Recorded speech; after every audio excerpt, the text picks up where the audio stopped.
ask yourself 10 times, what is your product? Your product is not a restaurant. It has to be so funneled, and your target audience has also to be so funneled, right? Once that is clear, that is good enough reason. Yeah, don't try to know more about what will happen. Do not think about profits because you won't make it. Hello and welcome to yet another episode of Reset Diaries. Today we welcome Pankaj Gupta, the visionary restaurateur behind Flavor Pot Foods. From college days as the fun-loving guy to creating Mumbai's leading F&B brands like Taftoon, Oekake, he started with the traditional path of job at Citibank, but very soon he realized his true calling lay elsewhere. Today, he shares the journey of building some of the Mumbai's favorite dining experiences, his passion for food, the challenges of restaurant industry, and how he's following his heart to make it even bigger. Welcome, Pankaj.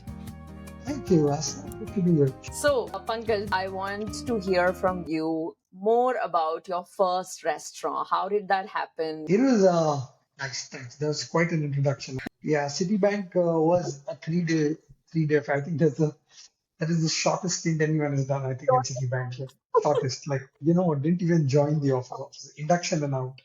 Um, uh, no, I've had a very humble beginning, and I've only lived in this city we call Bombay, Mumbai, whatever, right?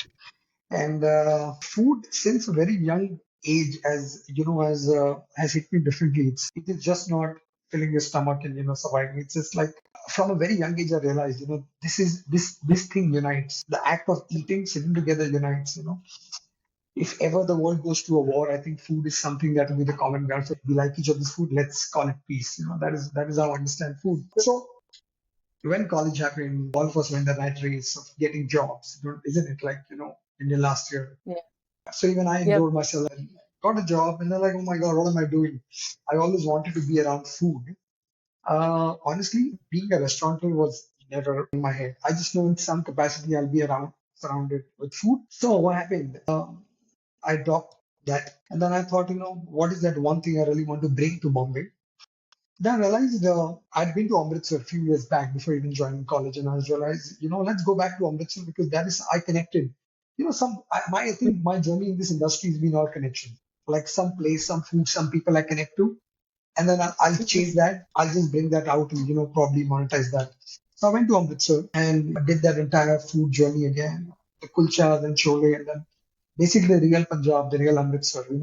And the more I realized in metro cities of India, when you go further south like Bombay, Bangalore, Pune, the definition of Punjabi food is something else. For some reason, it's all curry, curry, curry. Let me just cut to this beautiful part of Punjab and taste it in Mumbai, and in the most traditional way possible. And of course, because I have no godfather, no experience, no nothing.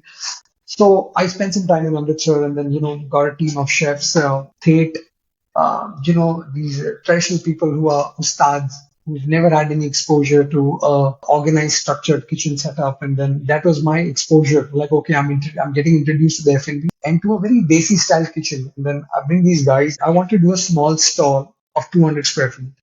And I thought, this is what I can afford and this Okay. is what I want to do because I cannot be a restaurateur. Like I'll do stalls, I'll do 2 or 3 of these, and I think that will be my life. And then I started roaming around South Bombay with multiple brokers, starting morning 8 a.m. to like night 10 p.m. just scouting places. And then I entered this restaurant. And I tell my broker, listen, dude, this is the restaurant. I don't want this. I told you I need a stall. I can't afford a restaurant. And like, at least have a look and all. We can try fitting this into your budget.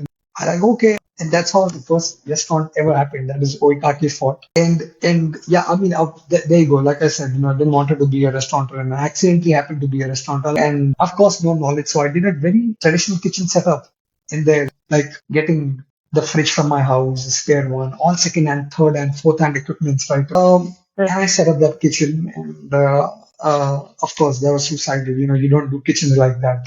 You never do kitchen like that. There was no single stainless steel equipment in the kitchen. My chefs, who starts from Amritsar, asked me after coming here. They're like, sir, we've come here, but then don't expect real Amritsari food to happen over here. And like, are you out of your mind? Mm-hmm. You told me that you're gonna give me the real Amritsar. I've paid you advance and I've got you here. I'm like, yeah, for that we need water from Amritsar. And I'm like, what a joke. And you know what I told him? I'll get you the water from Amritsar. You get me the water from Amritsar, and I just wanted to do the real Amritsari kulcha. I arranged logistics to get water from Amritsar back in the days. Golden Temple Express used to come for in the morning. Me and my that time I used to have Wow. a partner. We used to wake up in the morning and we used to take turns because all we needed was like 25, 30 liters of water for a week, and then we had that cycle going on. So I got them the Wow. water, like now give me the food. So what happened, this is where the master that teaches from my garden plan, you know what, this is a nice, beautiful guerrilla marketing offer. Let's put this out in the market and like just say, and this was 2011 we're talking about. This is that before the restaurant revolution happened in Bombay. After 2013, we saw a wave of restaurants coming. From 2011, everything pretty much moved around word of mouth. So we just said there's a restaurant that is bringing water from Amritsar to cook its food. God's kind, God's I grace, remember. we had a queue outside the restaurant. The restaurant got busy. The food was lip smacking because Yeah, and I think your location also helped you greatly. It was a vegetarian setup. It was on the Lal Street. It was catering to all Gujaratis in the vicinity to try something different. And I remember because being from Delhi, there was always this thing that Bombay has bad tasting North Indian food. So it was a refreshing change. And I remember when I first visited Oekake, I was like, wow, this really is like North India. Like I would have never expected anything like that in Mumbai. Never.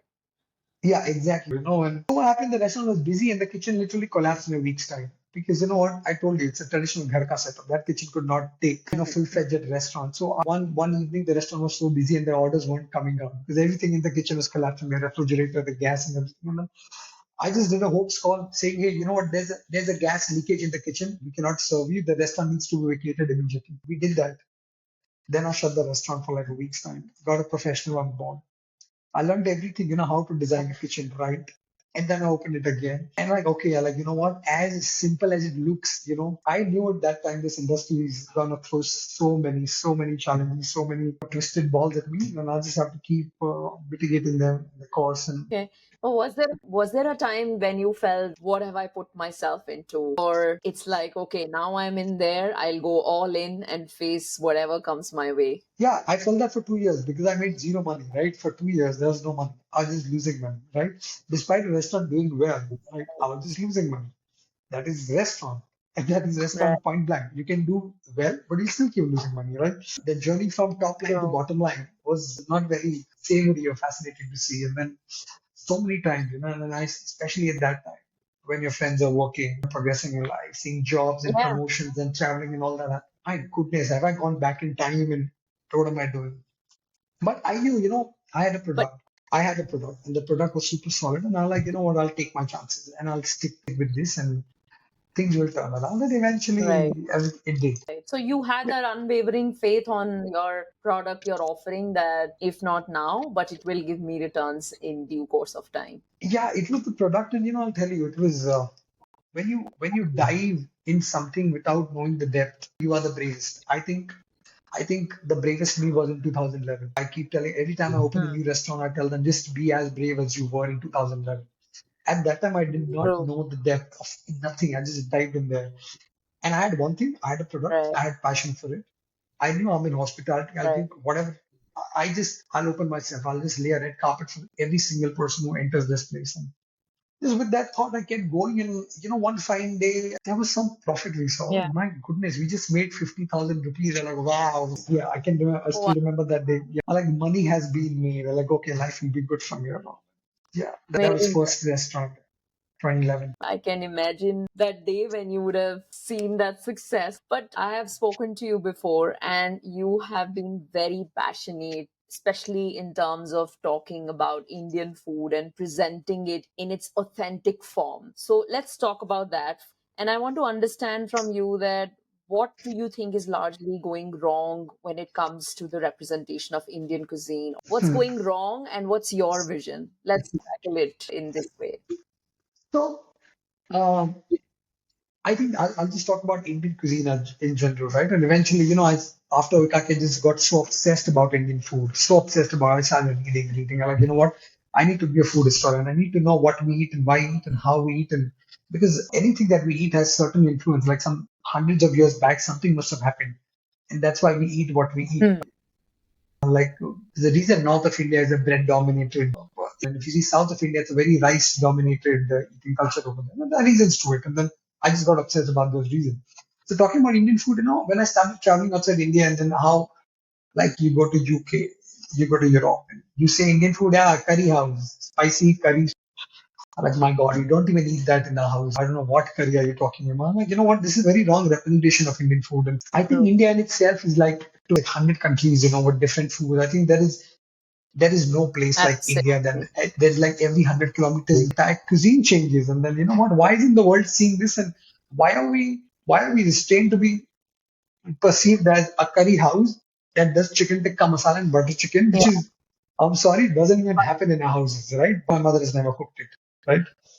So Yeah. that got me obsessed. Like, I realized India in general has two versions, especially north of India, right? Has two versions of food. One is Mm-hmm. the commercial version and one is the regional version.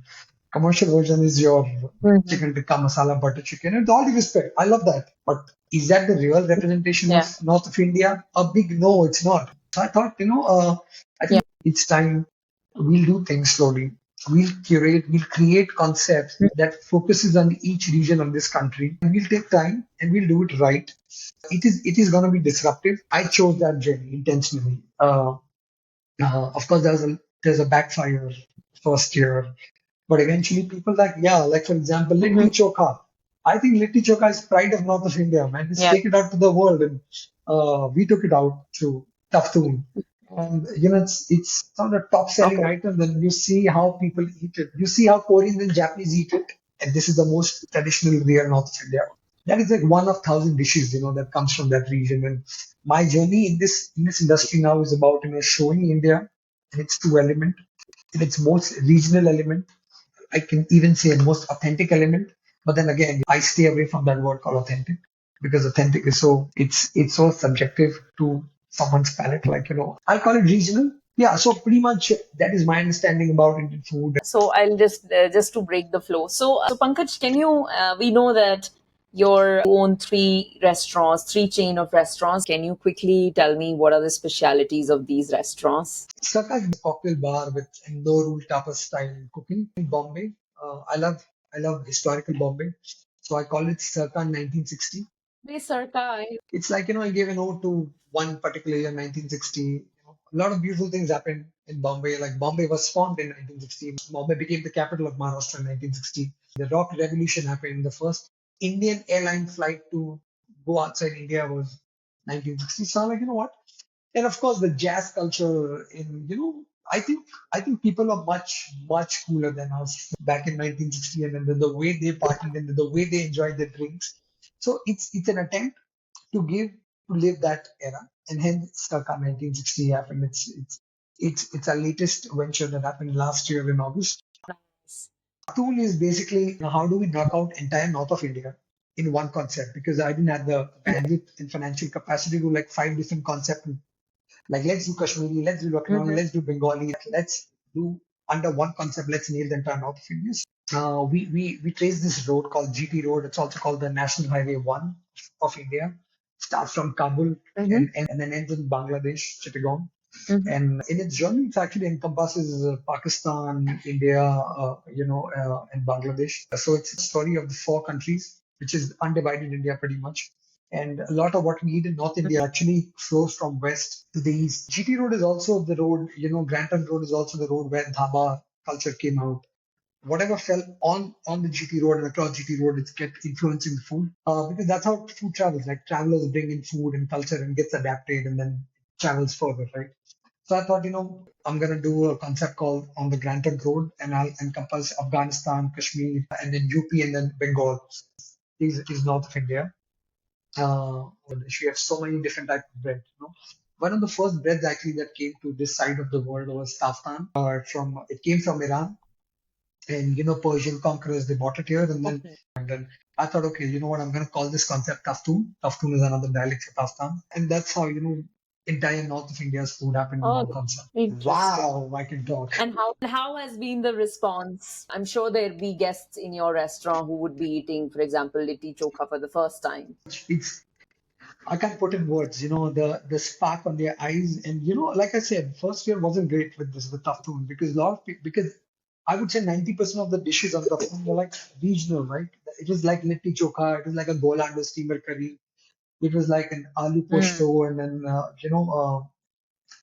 like a peer dua gosh. Now these dishes, When I tell anyone like what are these dishes like this from North India, but the thing is we never got over from chicken patiala and nargisi or something. I don't know what are these dishes, and who's made all these dishes. And so we Yeah. had a setback, honestly, first year. People like, hey, listen, I don't understand your food.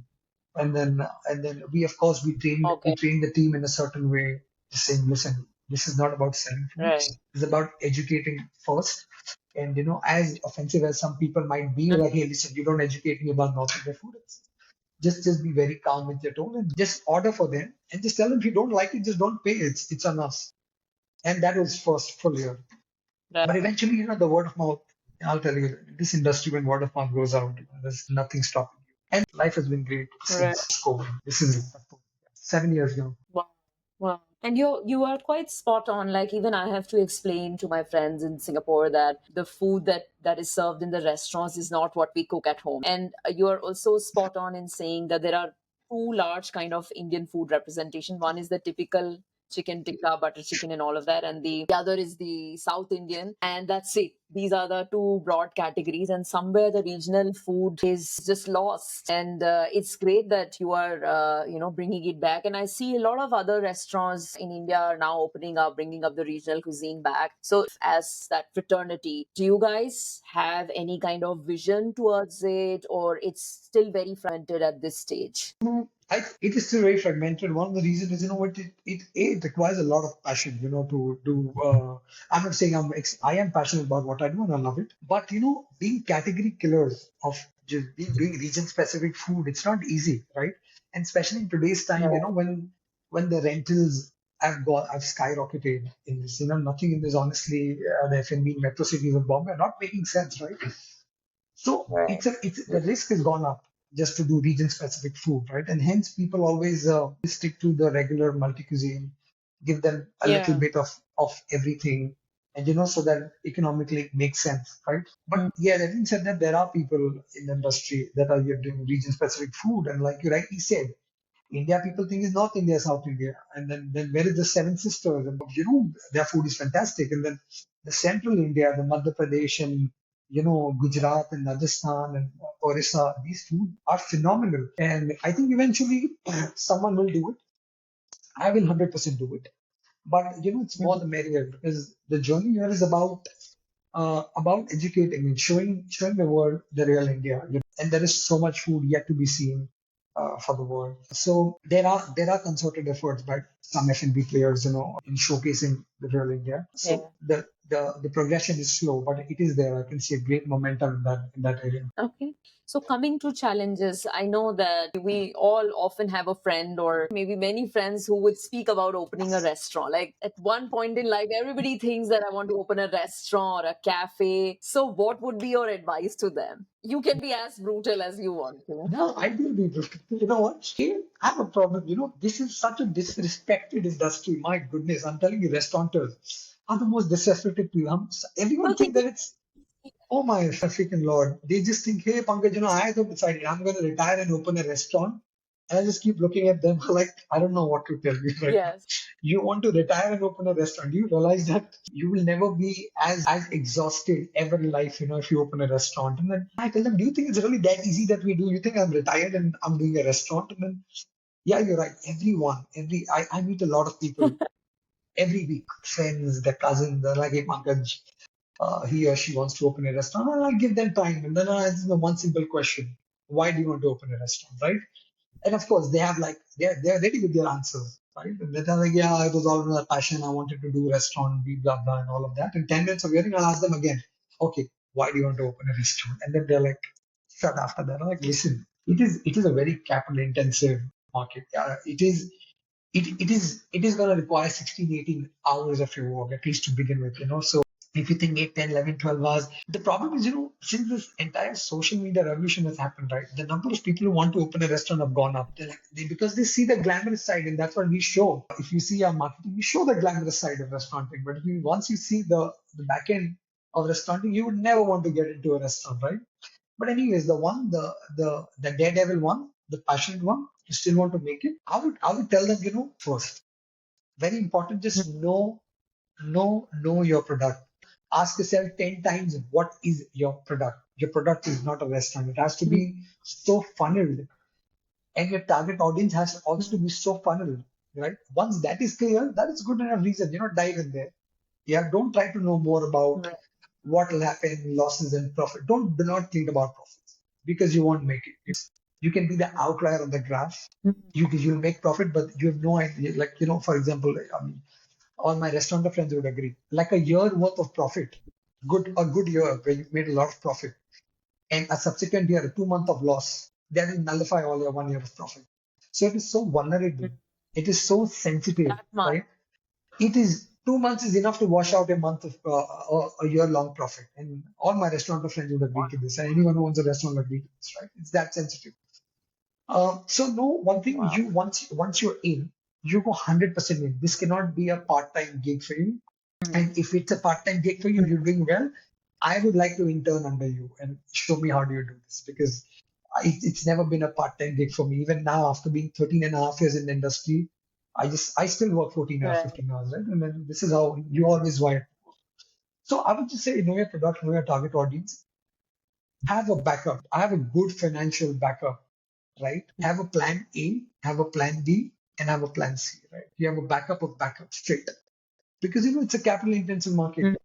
When you make a restaurant, you put in a lot of money, and if it fails, it shouldn't be like, okay, you're washed out. You should have a plan B and plan C in place because the chances that you're going to fail is going to be 80, it's going to be more than 80% you'll fail. This is F&B, and people do fail, and all the historical stats, and 80%, 84% of the restaurants fail. Despite of knowing all these Yeah. stats, the working hours, Turn around. it's insane. You know what? No, one thing that, especially in a country like India, when you don't have like stringent labor contract laws and all that, it is more challenging. Just know, you define your core team, like 25, 30% of your people should never leave you. So do whatever you can for them. Otherwise, they leave, the restaurant, you gotta fall down back because it's an industry that is heavily dependent on humans. So I keep telling people, it's about managing people now slowly, and then F&B comes later. Like first we learn how to manage people, and then we move on to doing restaurants. If you don't know how to manage people, don't do restaurants. I love it. Okay, so you said two things. One is managing people is very crucial. Have that solid core team, which you can bank on always. And second, what you said was the absolute clarity on your offering, your product. Yeah, Then it not matter what our competition is doing, whether I'm making money right now or not, because it will eventually follow. But you as a founder should be absolutely clear. yeah. I love this. So now I want to also understand what role does a location play in the success of restaurant, if at all it plays any? Because on one hand, you can say, hey, my restaurant is great. It has great food, great word of mouth, but maybe it's not in a great location. Do you think it will still draw the crowds? What is your opinion on that?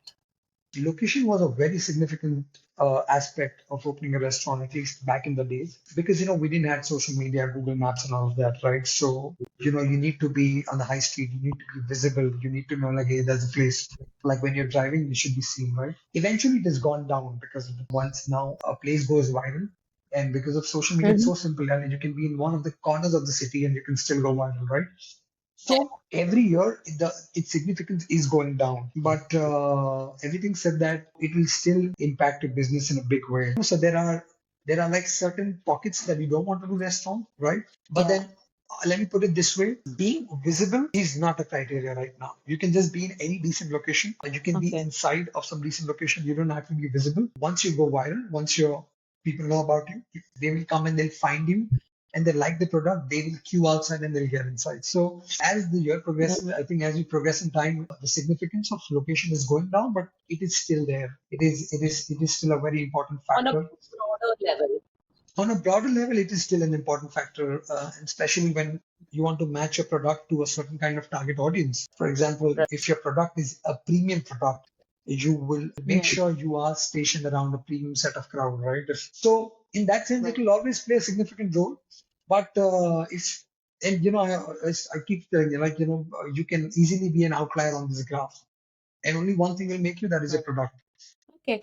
And another thing, Pankaj, maybe no, I'm not sure how relevant it is to you, but I was recently reading an article in New York Times which was saying that how the restaurants or cafes in specific, they have started to look similar all over the world. It doesn't matter whether you are having a coffee in Tokyo or you are having it in Reykjavik or in Seoul. There's like a certain fixed template. There's like an industrial design. There'll be like similar kind of avocado toast, 6 7 types of coffee.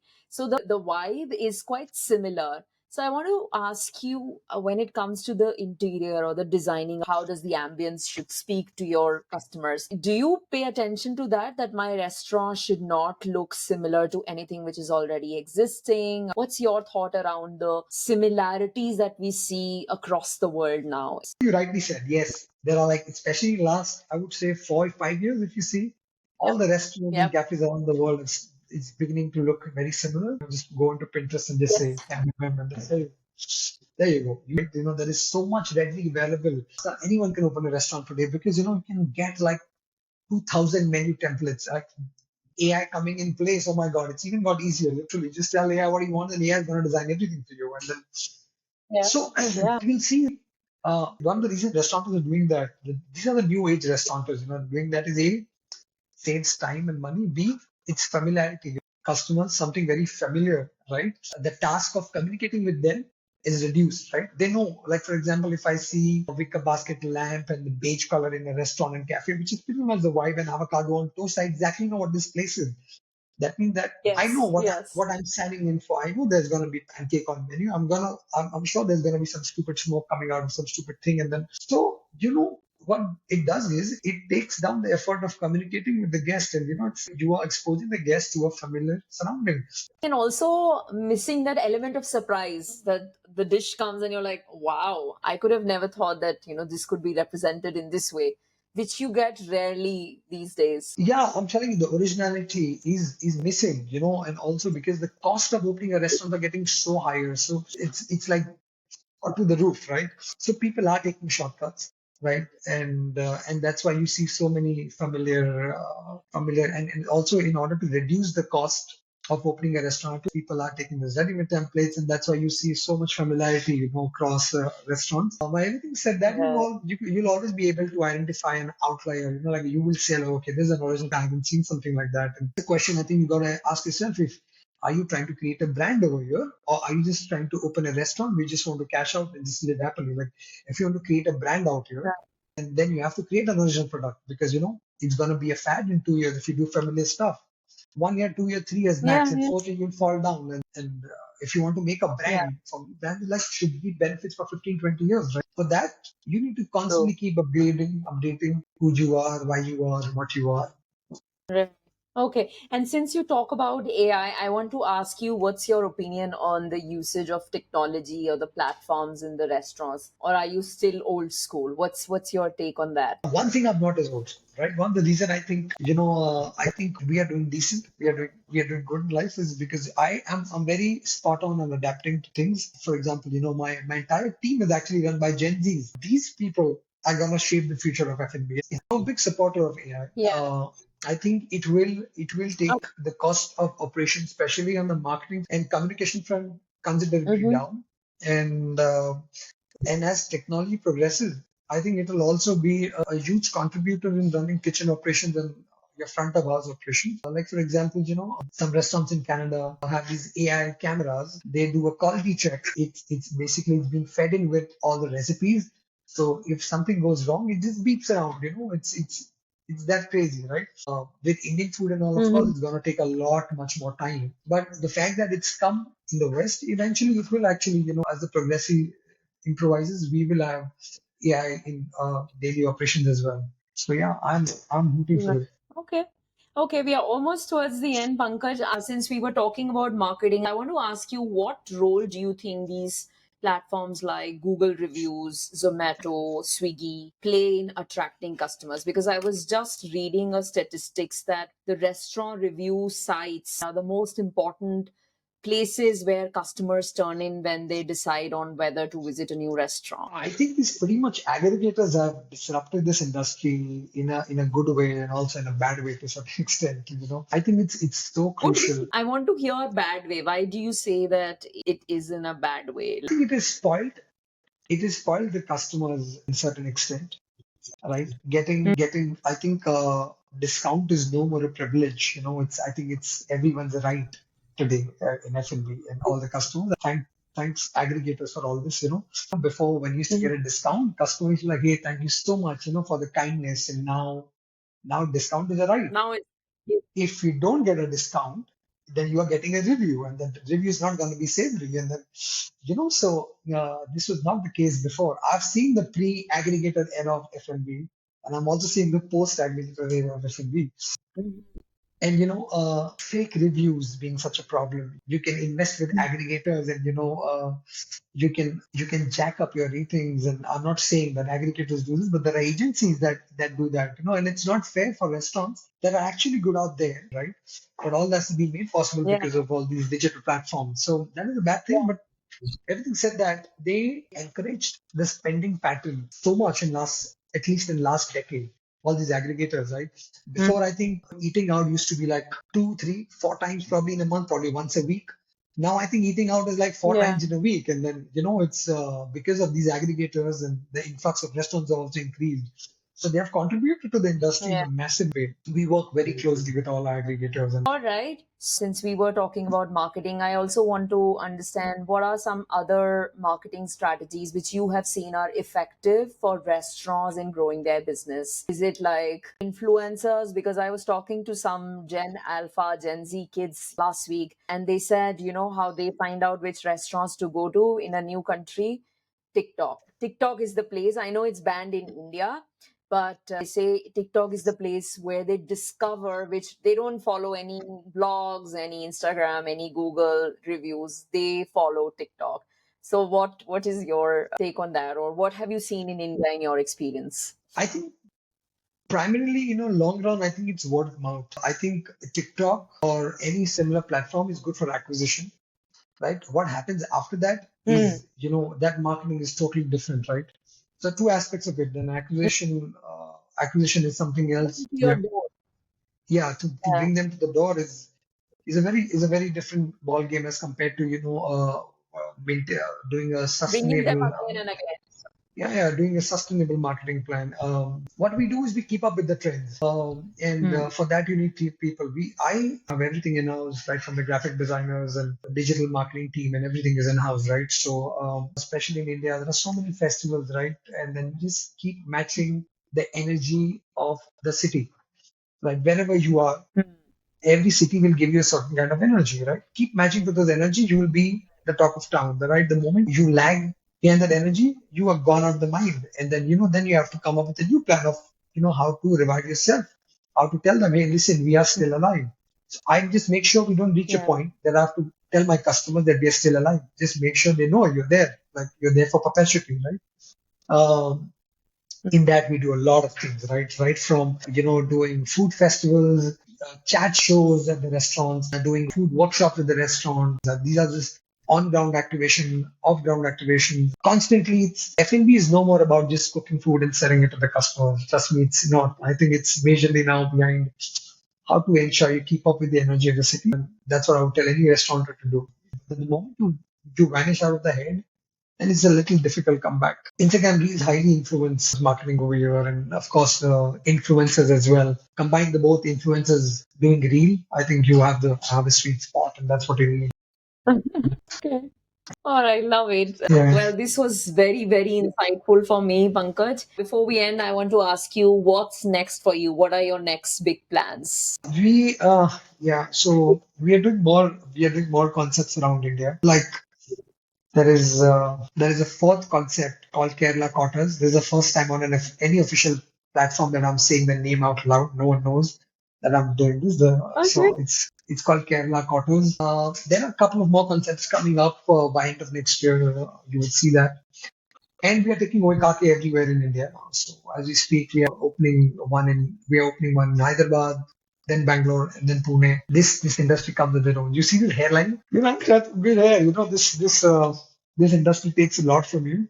I would just tell anyone, like Well, if you really commit to yourself to this, it's high risk, high returns. well, congratulations, and I wish you a lot of good luck for your new ventures and your new concepts that are coming. And I hope that you soon come to Singapore and expand overseas as well, because this kind of passion with which you speak about Indian food and representing it worldwide, I think it's very much required overseas as well, because the education is still not there. So, thank you very much, Pankaj, for enlightening us. And I love this conversation, and I hope anybody who has even a hope of opening a restaurant in small corner of their heart will learn a lot from this, what they should do, what they should not do, or what they should be prepared for. So I really want to thank you for this conversation and Hey, your thanks, time. Asa. Thanks for this. In fact, one last note before I sign this off. Anyone who wants to open a restaurant, know one thing: once you're successful, right, leave the success aside. The fact, like for example, in Bombay, there are like 30,000 restaurants. The fact that a customer ignores 29,999 restaurant and comes to your doorstep, that is my ultimate teaching to all my staff, right? That person is no less than a god. He had 30,000 options to choose from. He picked it, right? So whatever he or she says, it's right. You can be right, but then whatever he or she says is right. So just as long as you live by that, I think you're good. Just if you think you can convince yourself to do that, get into restaurants, open restaurants. Thank you, Asta. Love It's it. it's been a pleasure.